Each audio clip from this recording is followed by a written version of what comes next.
Hello and welcome to the Gooner Talk, back again with you guys for another episode of the Arsenal News Show, joining you every morning at 8 a.m. UK time. Hope you're doing good. Hope you're doing well and having a fantastic weekend so far, despite the fact that there is, of course, no football, which is a real shame. But I say no football. There's no football in England. There's plenty of football going on in the world, which is great to be able to watch at the same kind of time. There's F1 today, which I'm going to certainly be having on in the background whilst I'm working. But there's a lot of things going on at 2 o'clock. 2 o'clock's a very busy time, as I'll come on to explain why a little bit later on in the show. But good morning, and thank you so much, everybody, for joining me, as always, in the mornings, especially on a Sunday. Sunday, I do find, is the day that people find it trickiest to get up early, but I know a lot of you catch up as well. So thank you if you've taken the time at any point during your lazy Sunday afternoon to tune into this ugly mug.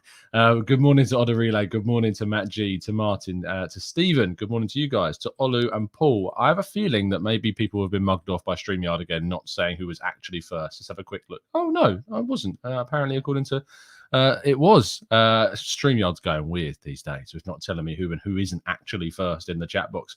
Amira says, happy Sunday, Gooners. Anyone else doesn't know what to do with themselves this weekend? Well, I'm going to give you some tips a little bit later on. Good morning to you, Linda. Good morning to NSW. Good morning to Titus and Jose. Hope you're having a fantastic weekend. Matt G says, I feel lost, Tom. I'm going to have to give La Liga and Serie A go. Yes, I've got some tips for you. Don't you worry. We've got some stuff to talk about. There is a prize, a new one, because the Dennis Bergkamp and Thierry Henry signed shirt was, in fact, sold out yesterday. The draw for that will take place next week, but there is a brand new prize available. Link in the description. You could win your choice of going to any of these European games. Hospitality tickets available. But of course, I think the one that will interest you most is Arsenal's home game against Bodo Glimt in the Europa League after the international break. So go get yourself early bird tickets. I think there is plenty still available, but already 33 of 65 have sold. In fact, if I refresh again, maybe there's even more been sold. Nope, still 33. So you've got, 32 chances left to get hold of a ticket. So do not miss out, especially on the early bird price. Fans have been told to attend the PSV game on Thursday. This was an update from PSV where they said the match will be played in London, and more information will follow on this. But PSV supporters have been told to attend the game. So if you ever needed any kind of confirmation that the game will be going ahead on Thursday, we'll be doing a preview for the PSV game on Tuesday evening around 8 o'clock. So do join us in the channel for that one with a few of our members, of course, from the Discord server. If you want to help support the channel, become a member, come on the show, get involved. Go to the link in the description. It will tell you how to do it all. David Dein spoke rather admittedly about a certain Ashley Cole. He said when talking about kind of losing the young Arsenal product, he said Arsenal and I would come out of a board meeting feeling we'd been knocking our heads against a brick wall. We lost Ashley Cole over $5,000 a week. It was very difficult and there was a lot of friction because of the cost of the stadium, and we had to ration salaries. So what's interesting, I think, about this, obviously, is we talk a lot about how Ashley Cole left for the money at Chelsea. Yet what it seems to be is actually Ashley Cole only left for around £5,000 per week, which you might think is pretty small. And then why would you leave Arsenal? I guess there's arguments on both sides, but £5,000 a week we lost Ashley Cole for is a really frustrating one for Arsenal fans in particular, because Ashley Cole obviously went on to be arguably one of the best, if not the best left back that the Premier League has seen. And so frustratingly, Arsenal have had to deal with that, and certainly had the misfortune of watching him go on to win several Premier League titles and a Champions League title, of course, as well. But I think now we look back and everything happens for a reason, maybe, and maybe Arsenal will finally find some benefit in what happened to them since then in the coming years. Nuno Tavares has been absolutely brilliant for Marseille, taking a tweet from Mohamed Bouhafasi, I think, who writes for France TV. He tweeted yesterday saying, how strong is Nuno Tavares? He has all the qualities. Defensively, he is a rock. Offensively, so intelligent. And what technique. Since the start of the season, he has been enjoying it. The quote, defensively, as defensive as a rock. You know, Arsenal, I wouldn't necessarily have described Nuno Tavares as being as defensive as a rock, but perhaps he has developed this area of his game for Marseille. He wanted that option to be included. Tavares does not look like his future will be at Arsenal in the long term, at least, and he is keen to kind of make his move away from Arsenal to get regular football that he's now getting with Marseille. The positive is, of course, the fact that we have him on loan with no option, so Arsenal could negotiate a very good fee for themselves come the summer transfer window. He wanted that loan. He wanted that option in that loan to allow Marseille to buy him should they so choose. But Edu stood firm, and fair play to him. Credit to Edu for this. We didn't ended up putting that option in Tavares' contract, but he was involved in Marseille's 2-1 win over Lille yesterday. A very good win for them indeed, as they continue to push higher and higher up the Ligue table. They're level on points with PSG, and Le Classique, when it does indeed happen, is going to be very interesting to watch indeed. Speaking of potential league games, we'll come to in a second, but very quickly, Runarsson, a quick update on him. He was involved in Al-Anyaspor's win, a 2-1 win, in fact. And he's started all 4 of Al-Anyaspor's games this season, playing 90 minutes in each. One win, which was the win yesterday. That's the first of Al-Anyaspor's league season. They drew 1-1 against Sivasspor in their first game. Lost 1-0 to Istanbulspor and 2-0 to Başakşehir in the previous game before their win at this weekend.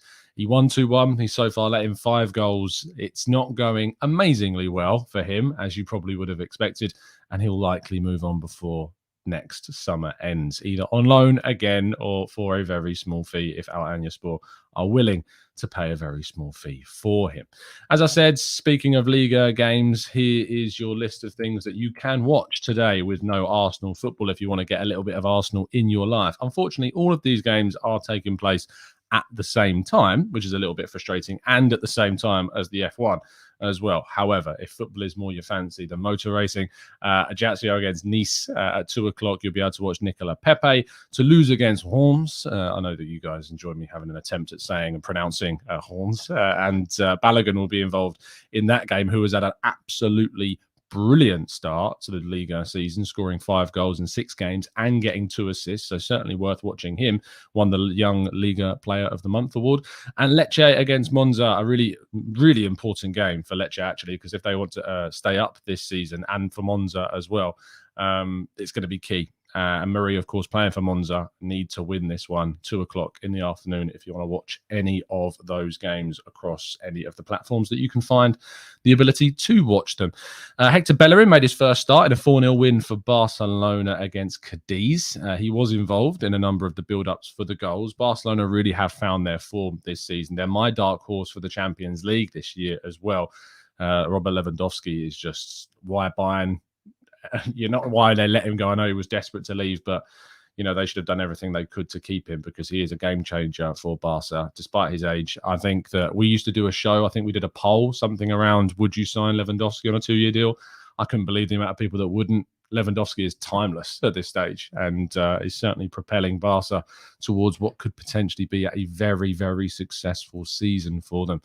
Now, Jonas Wind, who is a striker who plays currently for Wolfsburg, he has been speaking rather interestingly about Arsenal specifically. He's a Danish international. So far, he has 6 goals and 4 assists. Last season, he had 6 goals and 4 assists in the Superligaen in Denmark. He then moved in January to Wolfsburg, where he scored 5 goals in 14 games. He was the replacement for Weghorst, who, of course, left Wolfsburg for Burnley last season. He also got involved in the UEFA Conference League qualifiers, got a goal in 6 games, 4 goals then in the Conference League's 5 games. So far this season, hasn't particularly hit the ground running. Only played 1 game in both the league and cup. Of Wolfsburg have struggled so far this campaign, but he did suffer with a hamstring injury at the start of the after the start of the season. He played in the 2-2 draw, played 34 minutes, got injured with a hamstring injury, hasn't played since. The reason why I'm talking about him is he actually did an interview with Bully News in which he spoke about Arsenal. He said, if we look into the future, Arsenal would be a dream destination for me, as it has always been my favourite club. I think the Premier League is the best league in the world, but that's not what I'm focusing on at the moment. It does seem like you're focusing on it, Jonas. It does seem a little bit. Now, what I can tell you about Jonas Wind is as you would imagine for a Wout Weghorst replacement, rather tall. 6'3" in height, does love to try and win his headers and very physical indeed. So if Arsenal were on the lookout for a more of a plan B style striker, potentially Jonas Wind could be that player. However, has suffered a hamstring injury. Is that a sign of bad things to come? We'll have to wait and see. And our headline story of the day is on Leroy Sané. Now, Fabrizio Romano on Sport Build's YouTube channel, speaking alongside plenty of, I mean, the true guy. Do you know who I'm talking about when I say he goes true all the time? What's his? I can't remember his name, to be honest, but he's the guy that just goes true all the time on Twitter. He was talking to him on Sport Build, and he said on potentially Arsenal's interest in Sané and if that could be kind of reinvigorated in 2023. He said, I'm not sure. This summer they had the possibility to try, but they were not 100% convinced. It's about age, healing, a lot of things. They only sign players they are 100% convinced on overall. I don't think Sané will be a priority. They want a younger bless me, younger player. And yeah, I think that Sane would have been obviously an incredible piece of business for Arsenal to do in the last transfer window. I've put a poll in the chat box because I'm kind of curious as to what you guys think about this. He does turn 27 in January, which means he's going to be well on his way to 28 by the summer of next year. Yes, I know how age works. You're 26 until you become 27 and so on.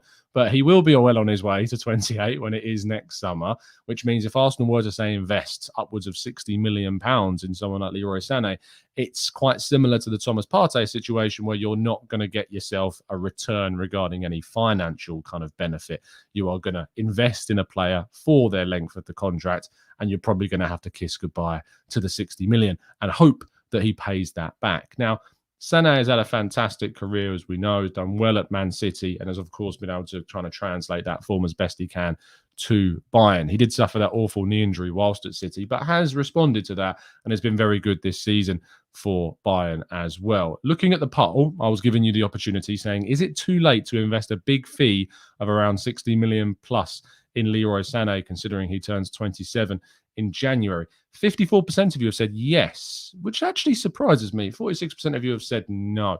I think that if Arsenal were going out on the market and trying to sign a wide player of real quality, Sané is obviously one. The thing for me is that if we're going to spend £60 million on someone, I want to see a number 6. I want to see a world-class midfielder brought in for that amount of money, whether they're 27 or whether they're 22. You know, I think that's the position that Arsenal need to secure world-class quality. And if we look at our front three from a starting perspective, Martinelli, Jesus, Saka, very good front three. I don't necessarily think we need to invest 60 million quid in a Sané. That's why we didn't invest 60 million quid in Rafinha. We were willing to go to around 40 million, but not really any higher than that, if even that. And Arsenal, I think, thought with Leeds being as they were and Rafinha being as they were and Barcelona looking as they were, financially kind of restricted at the time, which turned out to be a load of bogus, they thought they could get Rafinha on the cheap. Of course, that didn't end up happening.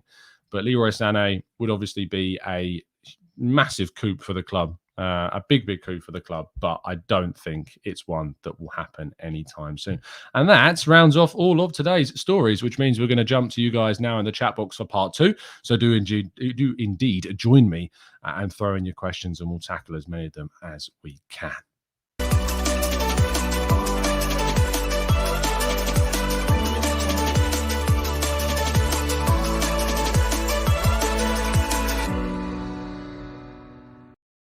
So as I mentioned at the start of the show, you can win tickets to go see Arsenal against Bodo Glimt in the Europa League. Do get your tickets at the link below, or your tickets to win, the chance to win tickets, I should say. Competition ends on Sunday the 11th, which is today. So it's only a 24-hour competition. You haven't got long, and already more than half the tickets have been sold. So do get yourself involved. Make sure you check your travel arrangements and all of that goodness before you get involved with the competition. However, let's go. Let's jump into the chat. Let's tackle some of these questions that you think you guys would need answers to. Freddie says, Tom, out of all the loan players, who do you think has the best chance of making it at Arsenal? I suppose Bellerin. is the obvious one. But I mean, you can also look to the likes of Charlie Patino. You can look to Miguel Aziz. You can look to Brooke Norton-Cuffy. There's some other academy young players that are on loan, elsewhere. They're definitely players that have possible futures at Arsenal. I look forward to seeing Charlie Patino continue his time at Blackpool. For those that have been asking when the loan update is, I've pushed that back for the honeymoon series whilst I'm going to be away. So you should get that sometime between the 17th and the 29th of this month. I'm going to be recording it on Monday, but you won't get it until later on because I'm recording content for you guys to watch in the mornings whilst I'm away, and I can't do the show live. But the chat box will still be there. They'll be premiering, so you'll still be able to have the chat box. They just won't be live because I will be away at that point. So I hope you appreciate all the hard work that's going to go into making sure you've got content in the mornings. Maybe not every morning, but I'm going to try and do as many as I feasibly can for you. Oda Relay says you can only choose 2 of the 3. Who would you keep next season between Jesus, Eddie, and Bellerin? Good question. Jesus and Eddie is the answer. The reason for that answer is because, one, there's no guarantees yet with Bellerin about how he would transition to the Premier League after having a really good season in Liga. And I also think that if Bellerin has a really good season in Liga, we should be able to get a very, very good fee for him. So I lean towards Jesus and Eddie, and I think that Eddie is still criminally underrated and not appreciated as he should be based upon what he did at the end of last season. So yeah, Jesus and Eddie, and Bellerin, I think would have to be one that we look to get a very good fee for after hopefully what continues to be a very strong season. GTZ says, hey Tom, would you take 2 tacos over a hamburger? Yes. I don't know if there's some kind of backwards innuendo with this question, but I do love a taco. I love a burger, but I do love a taco. And I think getting 2 tacos is probably more worth it than the 1 burger. So that's just me. That's just me. I do love a taco. Jacob says, what's your highest priority position to sign for and who would you go for? Number 6, who would I go for? Great question. And I actually might do a piece on this today. Who is the number 6 I would go for? I think the number 6 that I'd like is an equivalent to a Rodri or a Fabinho. They're very hard to find. Is Ruben Neves that guy? Maybe. I think we need to try and find ourselves that player. A Fabinho or a Rodri is the level I'm looking for. But Jacob, off the top of my head, I'm going to need some time to think, but I might actually have that as one of my pieces I'm going to do today. So stay tuned to Football London and we'll see what I can come up with. Io says, Tom, I was curious why you take these 15-second breaks. You don't get out of your chair. You don't show any adverts. Not on the live show. There is adverts when they replay, but the reason for it is this. This thing right here is the reason why I take a 15-second break, so I can have a drink usually, and I don't have to do it while I'm talking. That's why I have that break during the middle of the 2 sections. You've gotten better at saying my name, says Aduride. Well, thanks. I've probably butchered it that time, knowing me, but I'm trying my best, mate. I'm trying my best. Lynn says, Tom, no other sport has been cancelled, only football. I know. I talked about this at length yesterday, so I won't go into too in-depth of an answer, but I thought there were some brilliant tributes, especially at the cricket, and that could have been football. Could have been football. It's a real shame. It's a real shame. A missed opportunity, that's for sure. Paul says, will next weekend's games go ahead now? Police have told clubs that they can provide enough police to allow the games to go on.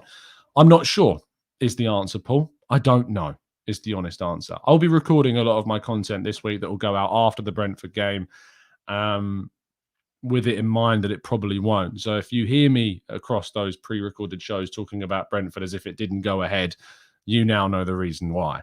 But yeah, I don't know, Paul. I can't give you an answer either way. I don't know. The way in which they were talking about it like 2 days ago was that it definitely wasn't, because it was the weekend of the funeral. So it wouldn't make sense to. But in the sense of the guidance that the government has given, not in terms of my own opinion, just the guidance that the government has given to them.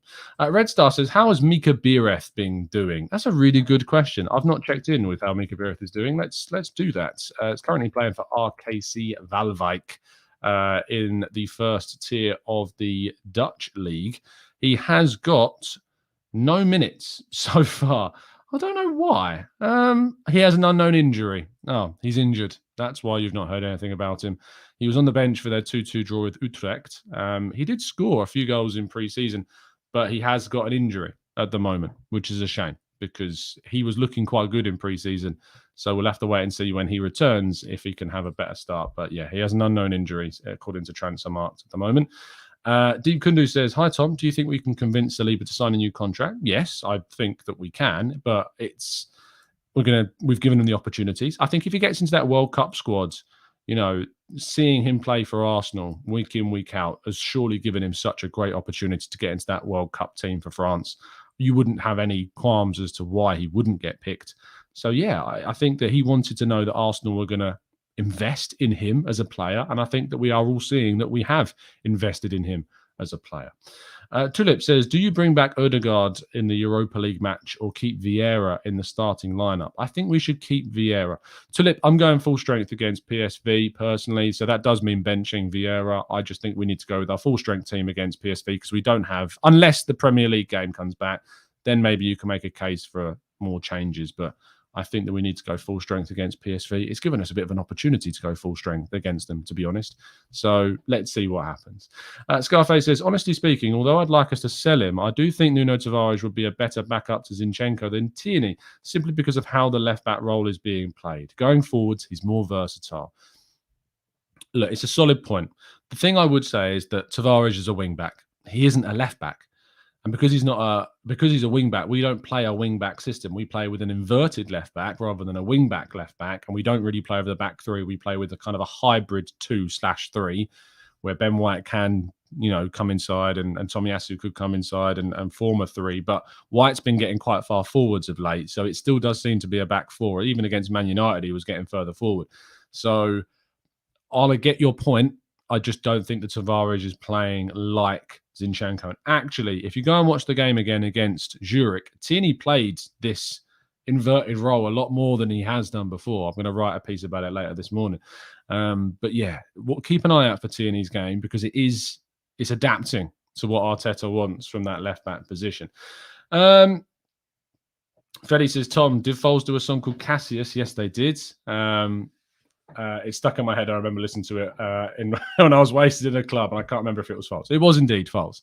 It's not one of my favourites, but it's still a good song. And that, to be fair, Foles that's what a lot of these are. They're a lot of Foles vinyls. So yeah, beyond drum and bass, which is always going to be my first love, Foles are up there as one of the number ones. Yeah, indeed. Ahmed says, "Question, Tom, what's your opinion about Nico Gonzalez, Barcelona player? Plays as a midfielder. He's on loan right now." A quick look. I don't know anything about him.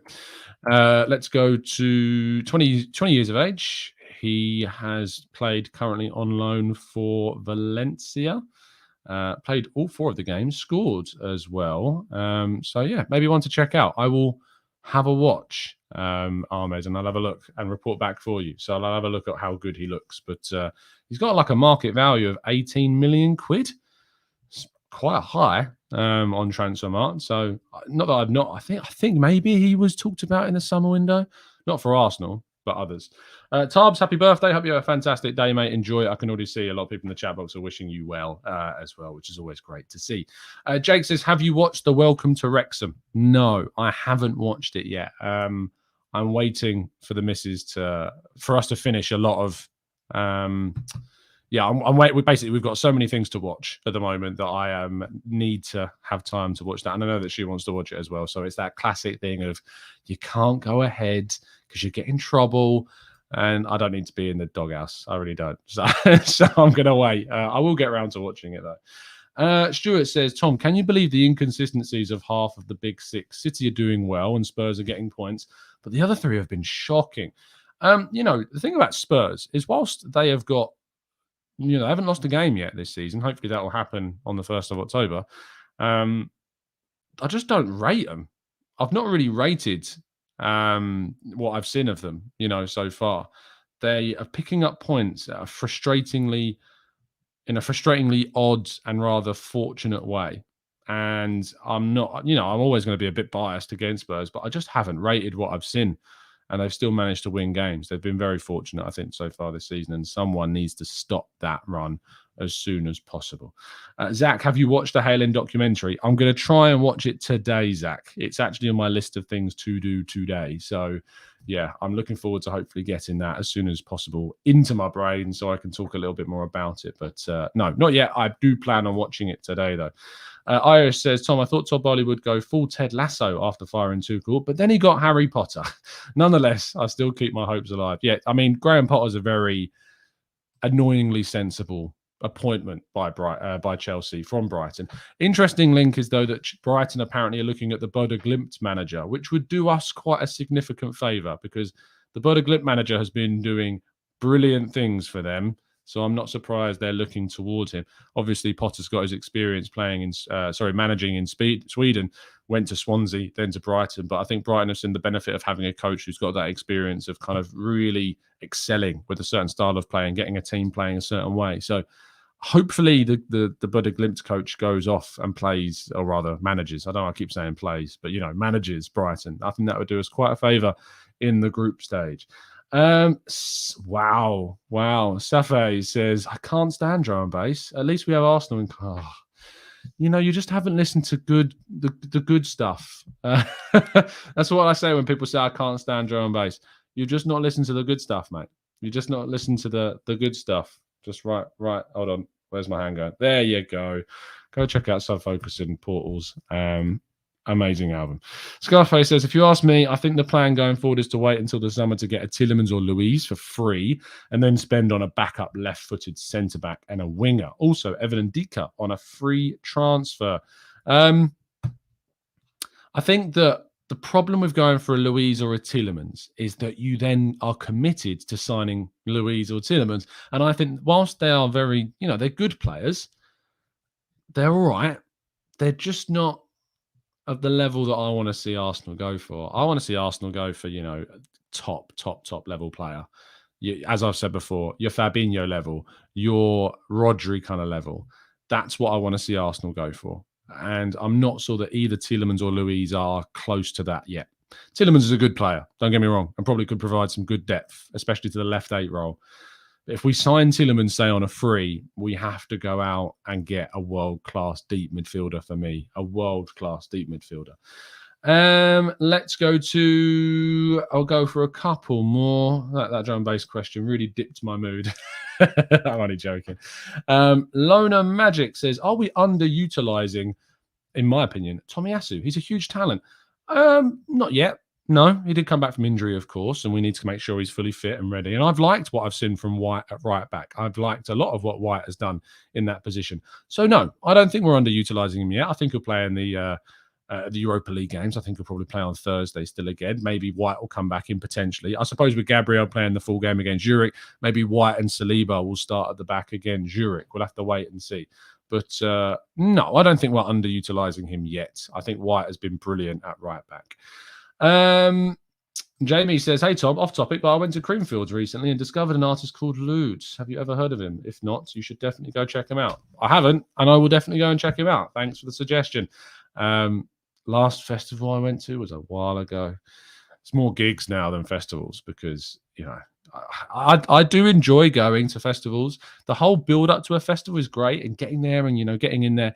But trust me, about 7 or 8 hours in, my legs are just done by that point, and I'm just like, find me a seat and I'll go listen at the back. That makes me sound really sad and old, but honestly, by about 8 hours in at this point, my legs are just done of standing up because I sit down for so much of the day writing and working. I suppose when you have to stand for long extended periods of time, it's like, ugh, can't do this. So it's more gigs in the evenings now than festivals for me. Aya says, Tom, what are your thoughts on getting Nkunku? He was great yesterday when Leipzig battered Dortmund. Or is Denis... I haven't even mentioned Dominic Szoboszlai's screamer. How could I not? If you haven't already gone and watched RB Leipzig against Dortmund, go and watch Dominic Szoboszlai absolutely smash a top right. Well, he's not even top right. He just kind of... I don't know what he does with it. I don't know how he does what he does with a football sometimes when he hits them so sweetly. But what a goal. Make sure you go and watch Dominic Szoboszlai's goal because you absolutely should. But what are my thoughts on Nkunku, Christopher Nkunku? Brilliant player. If Arsenal can go and get someone of that quality, great. The question would be, where do you play him? how much is he going to cost you? And is it cost effective to what we need in other areas to go and spend what it would take to go and sign him? I'm not so sure. I think he's going to cost you around 90 million quid from the sounds of things. Is it worth it? I think I'd rather see that money spent on, a midfielder than Christopher Nkunku, despite the fact that he's a very, very good player indeed. Thank you so much, guys, for tuning in. We're going to wrap things up there. I'll be back, of course, tomorrow morning with the next show. Hopefully, we've got plenty of positivity to report regarding our loan players. Bellerin, as I've mentioned, you can go and watch plenty of those games today. I'll get that back up on the screen so you can just see what games are indeed on. Ajaccio against Nice is at 2 o'clock. You can go and watch Pepe. Toulouse against Reims is again at 2 o'clock. Bellerin, you can go and watch there. And Lecce against Pablo Mari's Monza, also at 2 o'clock, as well as the F1, which is, whilst I'll be having the Nice and Reims games in the background, I'm probably going to have the F1 on as well. It could be a triple screen day for me. Going to be hectic. Thanks so much for tuning in. Genuine pleasure, as always. I will see you tomorrow morning. Have a fantastic day. And as always, up the Arsenal.